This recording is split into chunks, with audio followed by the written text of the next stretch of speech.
Welcome to this channel. At the sum of 1,000 subscribers, I will post a series of special stories for you. Subscribe. The universe was an infinite expanse of stars, planets, and mysteries that stretched beyond human comprehension. Out there, in the far reaches of the galaxy, existed ruins of empires long forgotten, where the dust of eons had settled over secrets that could change the fate of entire civilizations. One such secret lay on the barren planet of Krytos, once home to the mighty Geni. The Geni were an ancient race, their empire spanning galaxies in an era when humanity was still learning to harness fire. Known for their mastery of technology and their unrelenting ambition, the Geni had built a civilization centered around the throne of Valajan. It was no mere seat of authority, it was the conduit for their ultimate power, a living technology that allowed its ruler to control vast fleets, manipulate energy, and commune with the fabric of the universe itself. For 5,000 years, it had stood untouched, lost to history after the Geni's sudden and mysterious collapse. The legend said that the throne was waiting for the one worthy enough to awaken its dormant power. However, few knew its location, and even fewer dared to search for it, for Krytos had been rendered uninhabitable by the great cataclysm that destroyed the Geni Empire. The planet was now a historical site, one of those distant tourist spots advertised to adventurers eager to tread among ancient ruins. Jason Turner wasn't an adventurer. In fact, he wasn't much of anything, except maybe a self-proclaimed budget traveler. Jason was the kind of guy who booked vacations based on the lowest price, not the destination. After spending several years hopping from one obscure planet to the next, he had amassed a collection of bizarre souvenirs and even more bizarre stories, most of which involved him getting hopelessly lost or accidentally offending the local customs. When Jason stumbled upon a rock-bottom deal for a trip to Krytos, a planet he couldn't even pronounce, he didn't hesitate. The travel ad boasted wander through alien ruins and discover a lost civilization, but it was the promise of a 50% off interstellar shuttle ride that sold him. So, with no real expectations, Jason found himself aboard a rickety space shuttle bound for the Krytos ruins. The shuttle itself was an old model, barely held together with patchwork repairs and more than a few pieces of duct tape. It rattled as it passed through the atmosphere, descending toward the planet's surface, and Jason found himself clutching the armrests with white-knuckled anxiety. Upon landing, Jason realized just how desolate Krytos was. A barren landscape stretched as far as the eye could see, a wasteland of crumbling stone towers and dusty plains under a pale blue sky. The capital city, or what was left of it, was a sprawling ruin. Jagged remnants of once great buildings poked up from the ground like the skeleton of a giant beast. The air was dry, the wind whispered through the hollow structures, and the only other visitors were a handful of disinterested tourists snapping photos with their holocams. Jason, armed with his trusty, though outdated, hologuide, wandered aimlessly through the ruins. The guide buzzed to life, its AI cheerfully narrating, "Welcome to Krytos, home of the ancient Geni Empire.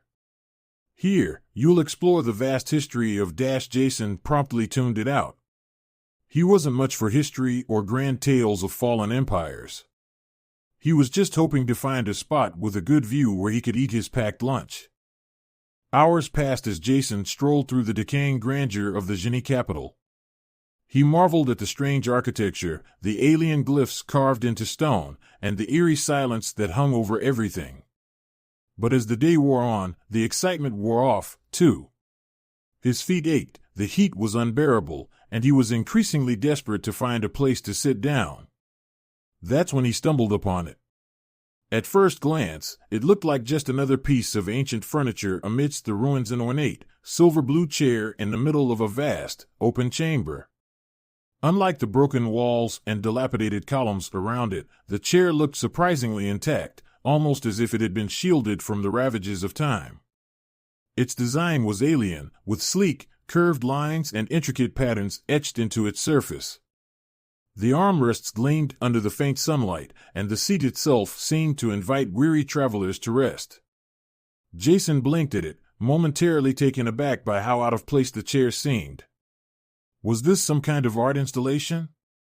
Maybe it was part of the tourist exhibit, a replica, or a centerpiece for people to pose next to for pictures. He looked around. There was no one else in sight, just the yawning emptiness of the ancient chamber.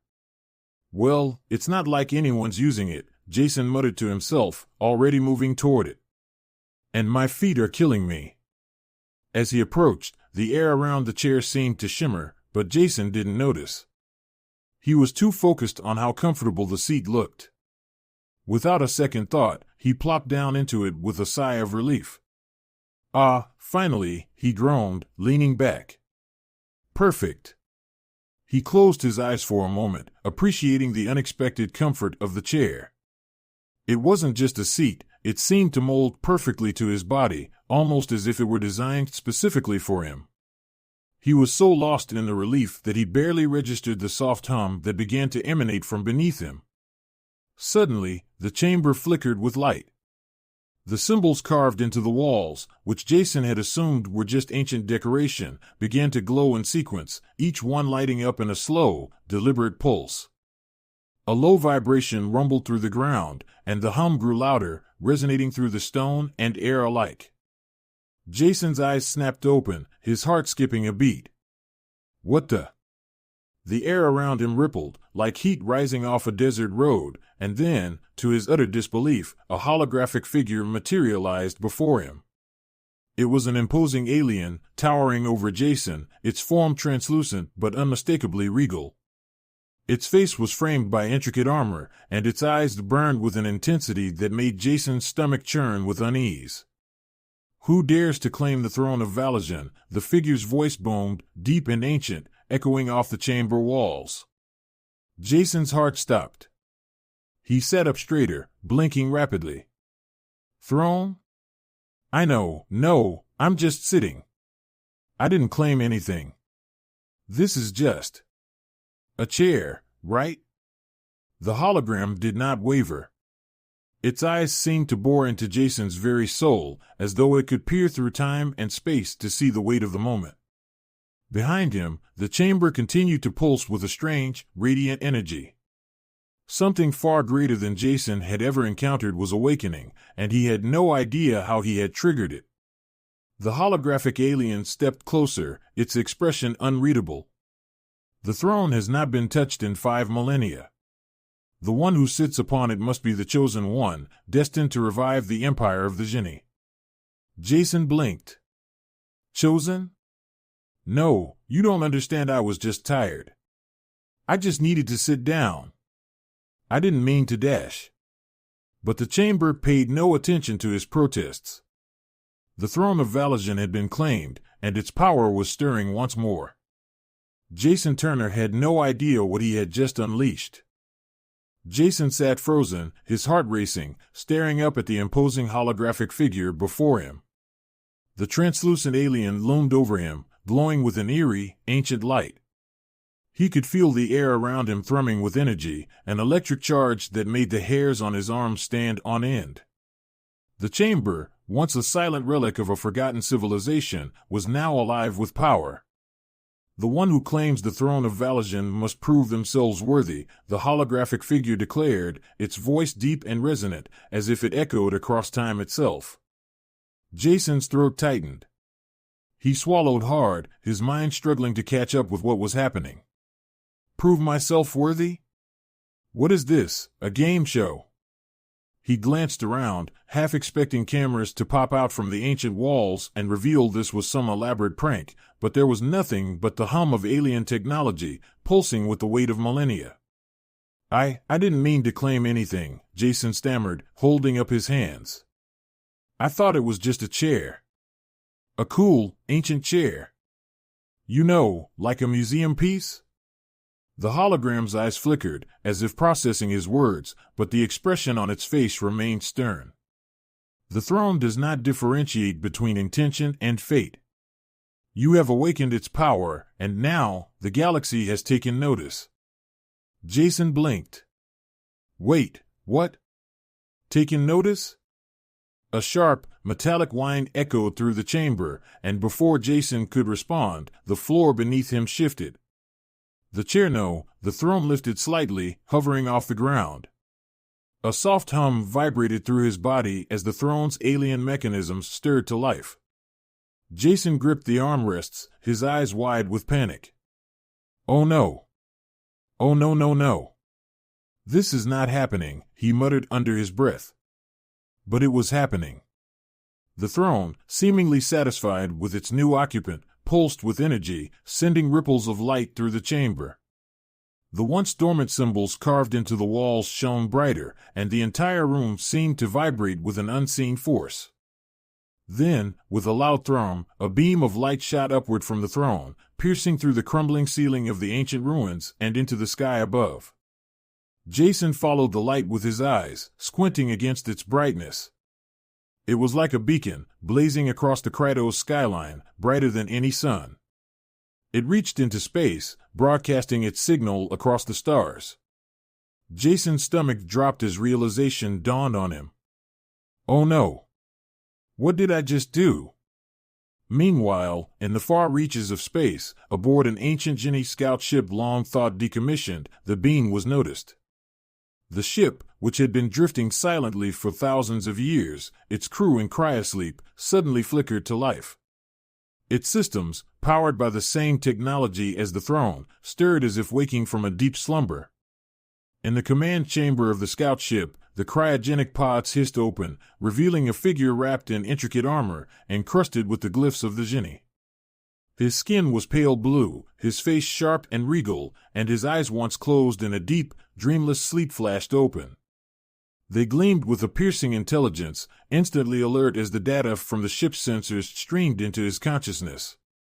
"Impossible," the Genie commander muttered, his voice raspy from disuse.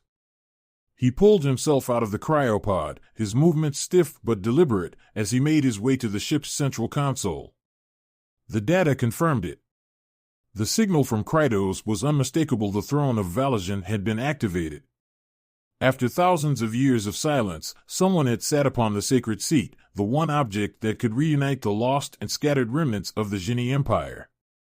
His eyes narrowed. Who dares claim the throne? With a series of swift commands, the ship's systems came fully online. Engines roared to life, long-dormant weapons hummed with energy, and the ship began its course correction toward Krytos. The Genie commander's mind raced. Whoever had sat on the throne would either unite the galaxy under Genie rule once more or destroy it entirely. As the ship launched into hyperspace, its destination clear, the commander activated a communication beacon, sending a signal across the old Genie network. It was time to summon the others. Back on Krytos, Jason was still trying to process the chaos unfolding around him. The holographic figure had disappeared, and the throne, now glowing faintly, seemed to hum in anticipation. Jason's mind raced. He had seen enough sci-fi movies to know that when ancient alien technology starts lighting up and sending out signals, nothing good follows. He jumped up from the throne, his heart pounding. Okay. I need to get out of here, he muttered to himself. Maybe if I just leave? No harm, no foul, right? But as soon as his feet touched the ground, a low, rumbling voice echoed through the chamber again. Your presence has been broadcast across the galaxy. You cannot run from destiny. Jason spun around.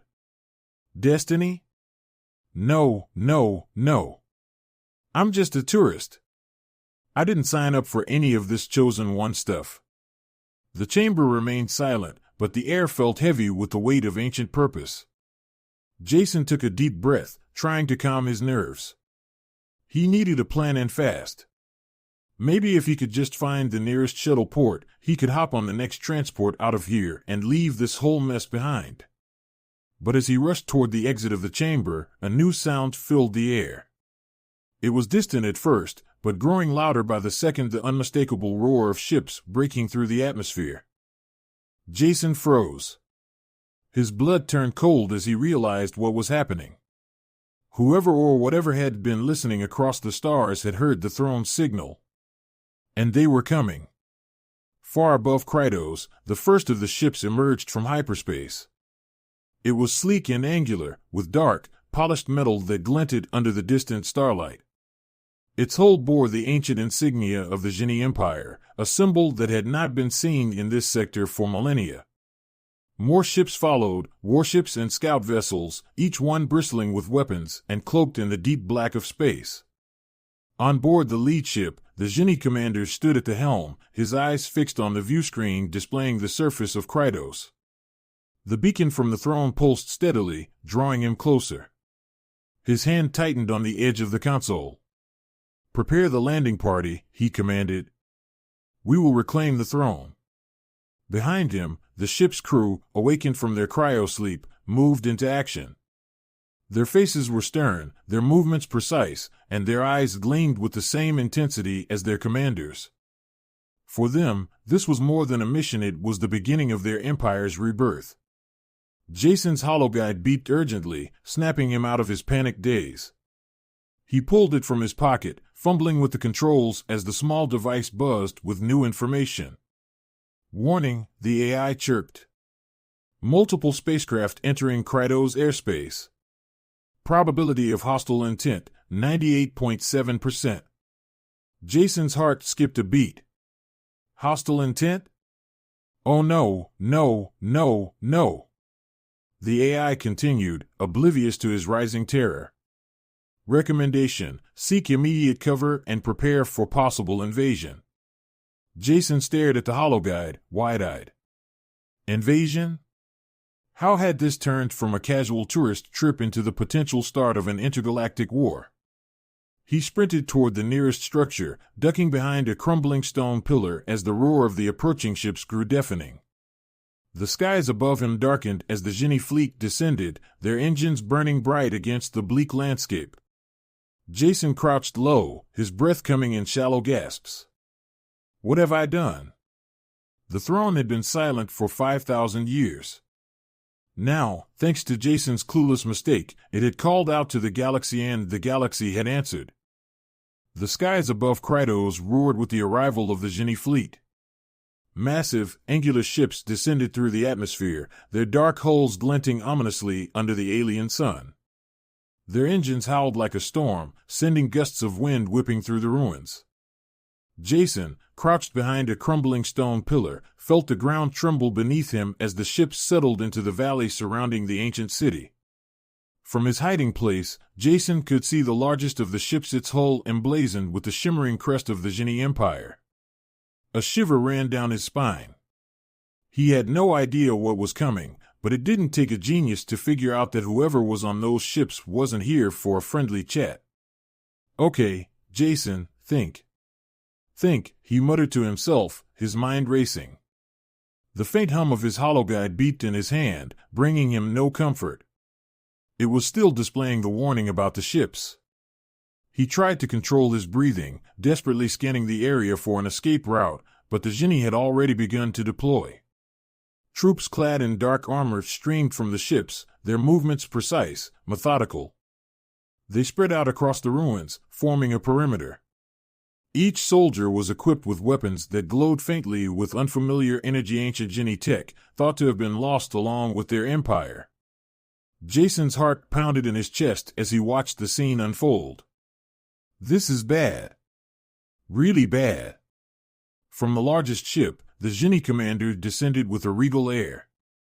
His tall, imposing figure was wrapped in intricately designed armor, shimmering with power. His cold, calculating gaze swept across the ruins, and Jason couldn't help but feel like the commander already knew exactly where he was hiding. The Genie commander wasn't just here to investigate, he was here to reclaim something. And that something was the throne. Behind the commander, a squad of elite Genie warriors followed, their armor more ornate than the standard soldiers, bristling with energy. They moved with a grace and precision that only came from millennia of martial tradition, their every step echoing through the ruins. As they approached the main chamber where Jason had sat on the throne, the tension in the air thickened. Jason felt trapped. He could see the throne from where he crouched. It still pulsed faintly with the same strange energy that had lit up the entire chamber. The Genie had responded to its call, and they wouldn't stop until they claimed what they believed was rightfully theirs. But it wasn't just the Genie who had heard the signal. Across the galaxy, chaos was unfolding.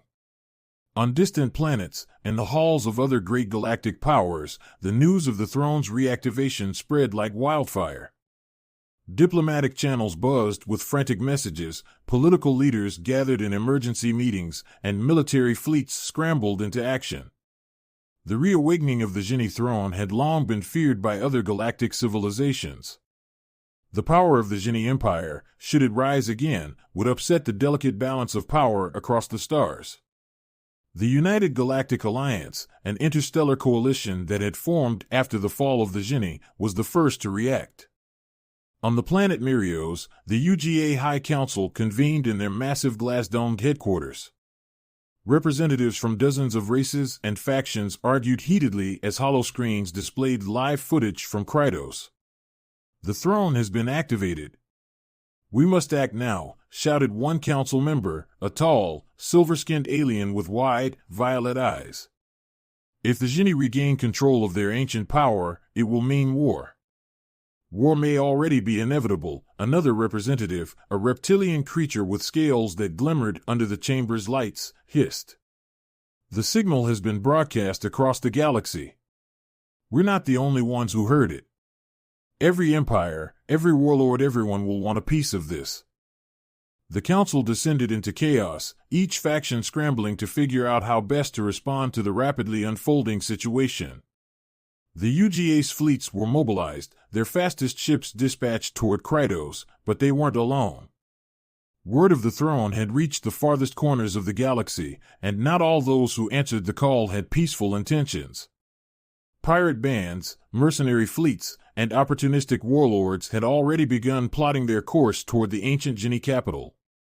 Some sought the throne's power for themselves, while others merely wanted to prevent their rivals from gaining it. The galaxy, once in a fragile peace, was now on the verge of an all-out conflict. Jason, still crouched behind his pillar, had no idea of the chaos he had caused. His mind was focused on survival.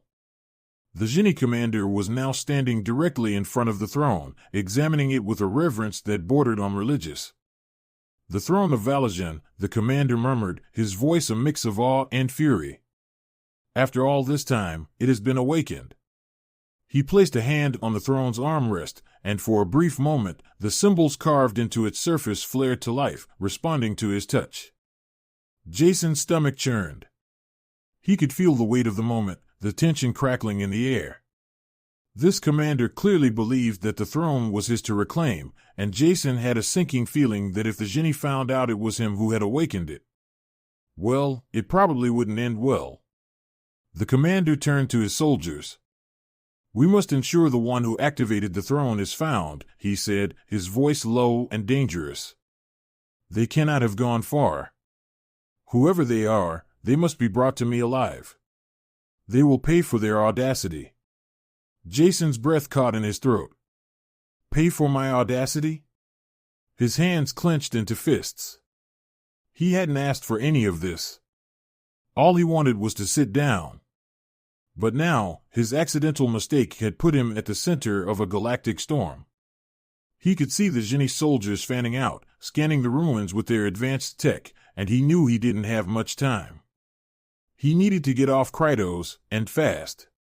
His hologuide buzzed again, the AI's cheerful voice cutting through his thoughts. "Incoming communication from Offworld. Priority 1. Jason frowned. "Off-world communication? Who could be contacting me?" He tapped the hologuide, and to his surprise, a new voice crackled through the static. "Jason Turner, this is Commander Arla Drek of the United Galactic Alliance. We know who you are and we know what you've done."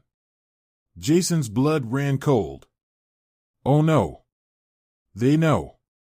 "Listen carefully," Commander Drek continued. "The Genie are not the only ones coming for the throne. We are en route to Krytos to extract you, but the situation is deteriorating rapidly. You've become the most wanted person in the galaxy. We need to get you out before things escalate further." Jason's heart pounded in his chest. The most wanted person in the galaxy? All because he sat in the wrong chair? "Stay hidden," Drek instructed. We'll be there soon. Don't let the genie find you. The connection cut off, leaving Jason alone again, crouched behind the stone pillar. His mind was spinning, but one thing was clear: he was in way over his head. The genie were hunting him, the United Galactic Alliance was on their way, and who knew what other forces were closing in. As Jason looked out at the genie troops combing the ruins, he made a decision. He wasn't just going to sit here and wait for someone to rescue him. If he had inadvertently started this mess, maybe he could find a way to stop it before the galaxy tore itself apart. But first, he needed to figure out how to stay alive. Jason's mind raced as he crouched behind the crumbling pillar, his heart thundering in his chest.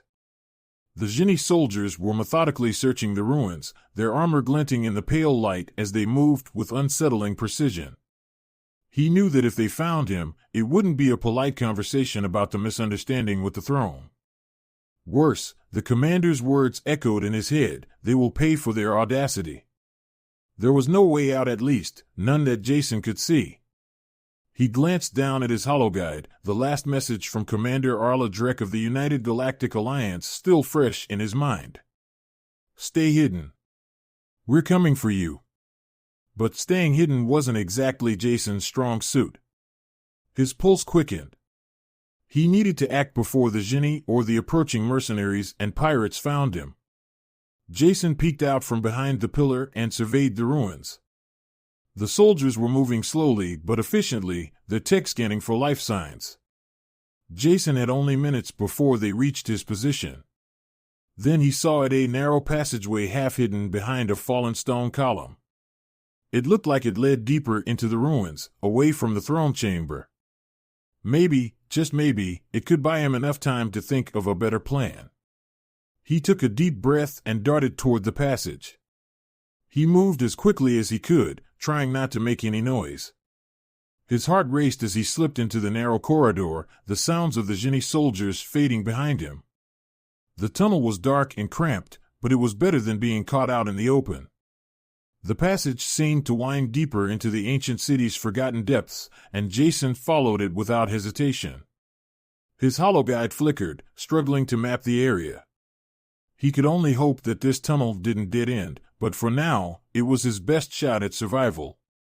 Above Krytos, chaos continued to unfold. The United Galactic Alliance's fleet had arrived in orbit, their sleek warships circling the planet like birds of prey. At the helm of the lead ship, Commander Arla Drek watched the live feed from the surface on her tactical display. The genie were swarming the ruins, but what concerned her more was the growing number of unidentified ships dropping out of hyperspace. Mercenaries, pirates, opportunistic warlords, all drawn by the throne's reactivation. Commander, her first officer said, stepping up to the console. We're receiving signals from half a dozen different factions. They're demanding access to the throne. Some are already preparing to launch ground assaults. Drek's jaw tightened. We can't let that happen. If the genie regain control of the throne, or worse, if it falls into the hands of a rogue faction, it could destabilize the entire galaxy. What's our play? She hesitated for a moment, then steeled herself. We extract the human. He's the key. If he's still alive, we might be able to stop this before it becomes a full-scale war. Deploy the extraction team. The officer nodded and relayed the orders. Moments later, a squad of heavily armed UGA Marines boarded a shuttle and launched toward the planet's surface, ready to retrieve the man who had unknowingly become the galaxy's most wanted person. Jason pressed deeper into the ruins, the tunnel growing darker as he descended.